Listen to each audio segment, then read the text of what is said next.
செல்லக்குட்டி mummy channel. Hi viewers, இந்த வீடியோவில் நம்ம என்ன பார்க்க போகிறோம்னா ஒரு எக் கிரேவி தாங்க பார்க்க போகிறோம். வாங்க அது எப்படி செய்கிறதுன்னு பார்க்கலாம். ஒரு வடைச்சட்டி வச்சுட்டு வடைச்சட்டி சூடானதுக்கப்புறமா கடலை எண்ணெய் நல்லா சூடானதுக்கப்புறம் கொஞ்சம் கடுகு நல்லா பொரிஞ்சு வந்ததுக்கப்புறமா கொஞ்சம்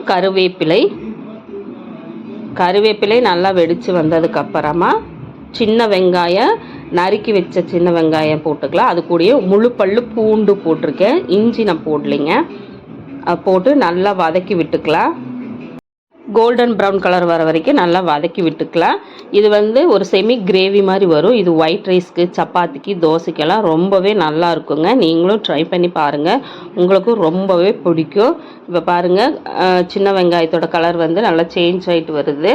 இங்கே பாருங்கள், கோல்டன் ப்ரௌன் கலர் வந்தாச்சு. இந்த ஸ்டேஜில் நான் தக்காளி போடுறேன். ஒரு 4 தக்காளி கட் பண்ணி வச்சுருக்கேன், பெரிய தக்காளி. அதை போட்டு நல்லா வதக்கி விட்டுக்கலாம். இப்போ இந்த தக்காளி வேகணுங்கிறதுக்காக கொஞ்சம் உப்பு, இது கூடயே கொஞ்சம் மஞ்சள் தூள், காரத்துக்கு தேவையான அளவு மிளகாய்த்தூள் மட்டும்தான் போடுறோங்க நம்ம, அதனால் அதுக்கு தகுந்த மாதிரி காரம் போட்டுக்கோங்க. மல்லித்தூள் போட்டு நல்லா வதக்கி விடுங்க. இந்த தக்காளி நல்லா கிரேவி மாதிரி நல்லா மசிச்சு வரணும். அதுக்காக கொஞ்சம் தண்ணி ஊற்றி மூடி வச்சிடலாம், வேகட்டுங்க. அடுப்பை சிம்மில் வச்சுருக்கலாங்க. ஒரு 3 மினிட்ஸ் கழித்து ஓப்பன் பண்ணி பார்த்தோம்னா தக்காளி இந்த மாதிரி நல்லா மசிச்சு வந்திருக்கும். மசியாத தக்காளி நம்ம கொஞ்சம் நல்லா மசிச்சு விட்டுக்கலாம். நம்ம கிரேவி மாதிரி கிடைக்கணும் இல்லைங்களா, அதனால் இந்த மாதிரி நல்லா மசிச்சு விட்டுக்கலாம். ஆட்கள் குறைவாக இருந்துச்சுன்னா நீங்கள் இந்த ஸ்டேஜில் எக் வேக வச்சு இதில் போட்டுக்கலாம். நான் இதில் கொஞ்சம் தேங்காய் அரைச்சி ஊற்றுறேன், கொஞ்சம் 2 நேரத்துக்கு வேணுங்கிறதுக்காக. தேங்காய், பட்டை, கிராம்பு, சோம்பு, இது கூட கசகசா போட்டு இதை அரைச்சி ஊற்றிக்கலாங்க.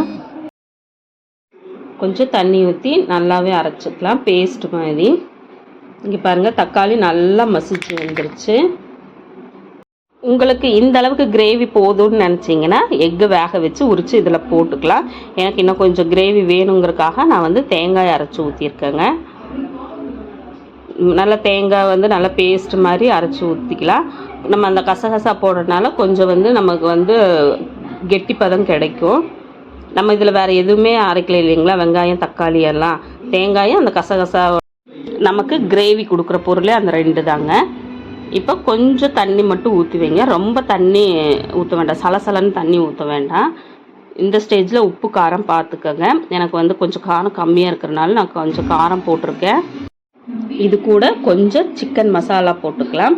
நமக்கு அந்த சிக்கன் மசாலா போடும்போது நமக்கு ஒரு சிக்கன் சாப்பிட்ற மாதிரி ஒரு ஃபீலிங் கிடைக்கும், அதுக்காக போட்டிருக்கேன். ரொம்ப தண்ணி வேண்டாம். பாருங்கள், இந்த அளவுக்கு தண்ணி இருந்தால் போதும். இப்போ வேக வச்ச முட்டையை நம்ம இதில் உரித்து இதில் போட்டுக்கலாம். அந்த வெங்காயம், தக்காளி, நம்ம அரைச்சி ஊற்றின தேங்காய், அது எல்லாமே ஒன்றா இருக்கணும். அந்த அளவுக்கு தண்ணி ஊற்றினீங்கன்னா போதும். இப்போ நான் அந்த முட்டையில் முள்ளு ஸ்பூனில் ஹோல் போட்டு விடுறேன்.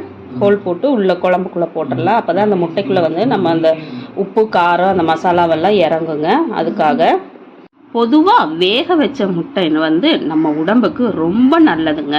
இந்த முட்டையில் லுட்டின் என்ற மூலப்பொருட்கள் அதிக அளவு நிறைந்திருக்கிறதுனால கண் பார்வைக்கு மிகவும் உறுதுணையாக இருக்குங்க. அது மட்டும் இல்லாமல் நோய் எதிர்ப்பு ஆற்றலை அதிகரிக்கும் செலினியம் என்ற பொருள் முட்டையில் அதிக அளவு இருக்குதுங்க. ஒமேகா 3 முட்டையில் அதிக அளவு இருப்பதனால இதய பிரச்சனை வராமல் இருக்குங்க. எலும்புகளுக்கு முட்டை வலிமை தருங்க. முட்டையில் வைட்டமின் D அதிக அளவு இருக்கிறதுனால நம்ம எலும்புகளை வலுப்படுத்துறதுக்கு உறுதுணையாக இருக்குங்க. அதனால் நம்ம டெய்லி லைஃப்பில் கண்டிப்பாக ஒரு முட்டை எடுத்துக்கணுங்க. இங்கே பாருங்கள், கொஞ்சம் கொத்தமல்லி தழை போட்டு அடுப்பை சிம்மில் வச்சு மூடி வச்சுருந்தோம். இப்போ ஓப்பன் பண்ணி பார்த்தோம்னா இங்கே பாருங்கள், நல்லா கிரேவியாக வந்திருக்கு. இது நீங்கள் ஒயிட் ரைஸ், சப்பாத்தி, தோசைக்கு எல்லாமே சூப்பராக இருக்கும். இங்கே பாருங்கள் எந்த அளவுக்கு கிரேவியாக கிடச்சிருக்குதுன்னு. சுடு சாப்பாட்டோடு போட்டு சாப்பிட்டு பாடுங்க, அவ்வளோ நல்லாயிருக்கும். இந்த வீடியோவில் பார்த்த எக் கிரேவி உங்களுக்கு ரொம்ப பிடிச்சிருக்குன்னு நான் நம்புகிறேன். பிடிச்சிருந்துச்சுன்னா மறக்காமல் நம்ம செல்லக்குட்டி மம்மி சேனலை லைக் பண்ணுங்கள், ஷேர் பண்ணுங்கள், சப்ஸ்கிரைப் பண்ணுங்கள். அப்புறம் பக்கத்தில் இருக்கிற பெல் பட்டனையும் கிளிக் பண்ணிடுங்க. நான் உங்களை அடுத்த வீடியோவில் சந்திக்கிறேன். டாட்டா, பாய்.